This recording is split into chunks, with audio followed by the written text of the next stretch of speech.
Hi again, Lacey Reichwald, Board President of the Whitewater Grocery Co, here to tell you about that third milestone of the current stage of development that we're in, which is stage 2B planning in our timeline to get the store open.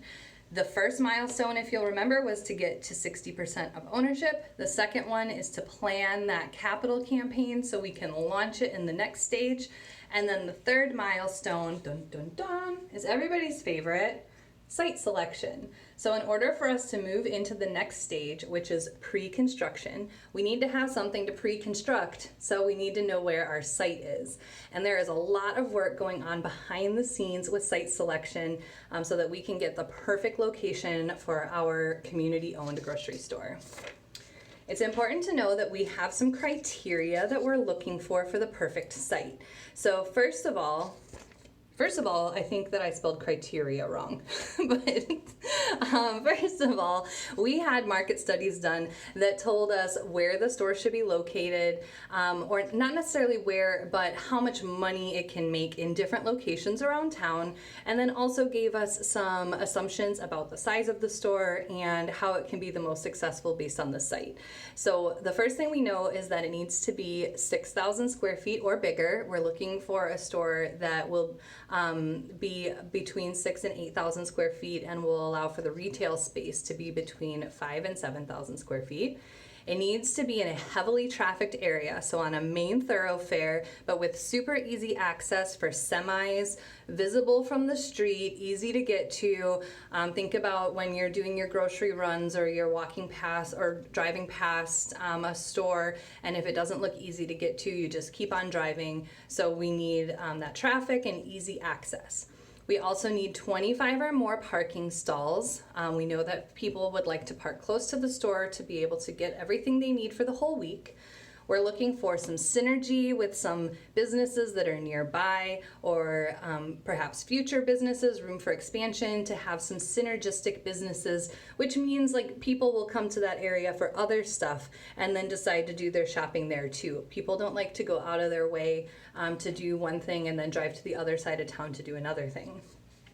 And then last but not least, we need to make sure that the site is easy to build out and easy to expand. So something that isn't going to be a huge construction cost or too much work to construct, and that has room for expansion in the future because we do plan to grow in the future.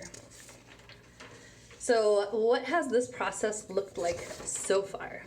Well, we started with a spreadsheet of over 30 sites, and then we eliminated everything from that spreadsheet that was like low-hanging fruit. So either it wasn't available, we had quite a few sites that a lot of people love in our community that just aren't for sale, and we talked to the owners and they're not available.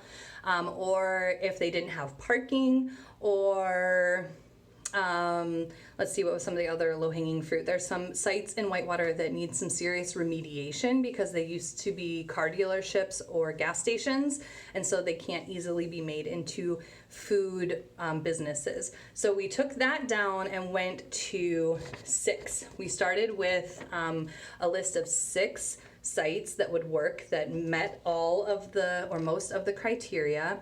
And we put those under the scrutiny of our site selection committee, which is made up of 6 different professionals in the Whitewater area who specialize in real estate, banking, development, city planning, and we had them rate all of those sites based on the criteria. And what we ended up with, this says 2, but we actually ended up with 3 sites that worked really well, and we started exploring all 3 of those. But one of them ended up dropping off of our radar because it became pretty obvious that we weren't going to be able to afford it, and also a new business was built in the parking lot, which really decreased the visibility and the parking at that site. So we are now looking at 2 sites, which is very exciting.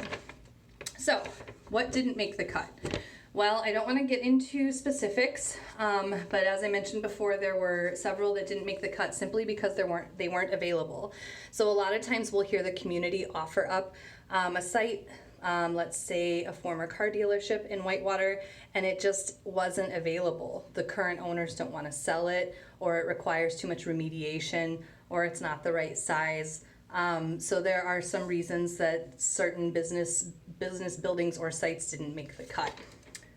Why these two? Well, these two sites that are our finalist sites are the right size. They are in more heavily trafficked areas. They're easy to build out. They tick all of the boxes. They both have pros and cons, and they seem pretty evenly weighted right now. So we're doing more research on those. And then the last one, where are these? Shh, it's a secret. Honestly, it really is, though. We have to keep that under wraps for now because it is something that's an ongoing real estate negotiation. But I can tell you that when we decide on a site, the first people who will find out are our owners. And that's a commitment that we've made to our ownership since day one. Is one of the benefits of your ownership is that you will be in the know and the first to know. So what's next? Right now, we are in the process of collecting as much data as we can on these two sites. That is from the property owners, from county GIS reports, looking at traffic counts, looking at the costs from the property owners. There's just a lot of data that we're pulling in, and we're putting that in our pro forma, which is like a giant spreadsheet that controls the budget, basically. If you change one thing, it changes the outcome. And so we're plugging those numbers into our pro forma to see what that looks like. And then we can go back to the property owners and negotiate and figure out how we can make one of those properties work really well for us. And then we can make an informed decision, and then we can make an announcement. But remember, there are 3 milestones in stage 2B, and we can't announce our site until we meet all 3 of those milestones. So we have to pick the site and secure it. We have to plan our capital campaign so it's ready to launch, and we need to reach that owner goal of 780 owners, which is 60% of our overall owner goal of 1,300 owners. So I hope that this series has helped explain a little bit better where we are in the planning stage and how we can move on to the next one, which is pre-construction. We're so excited to get there together. We'd love to move through this timeline quickly, and you can help us by helping us grow our ownership numbers, by contributing your time if you have any knowledge whatsoever or any desire to help. We are all volunteers. We absolutely are learning as we go. So don't be intimidated to join us if you want to help us get this going. We need a lot of hands on deck to move this project forward as we build this grocery store together for Whitewater. So feel free to reach out if you have any questions. My email is Lacey, Lacey, www.GroCo@gmail.com, or you can contact us on our website, our Facebook page. However you get in touch, we will be responsive. Thank you so much, and go GroCo!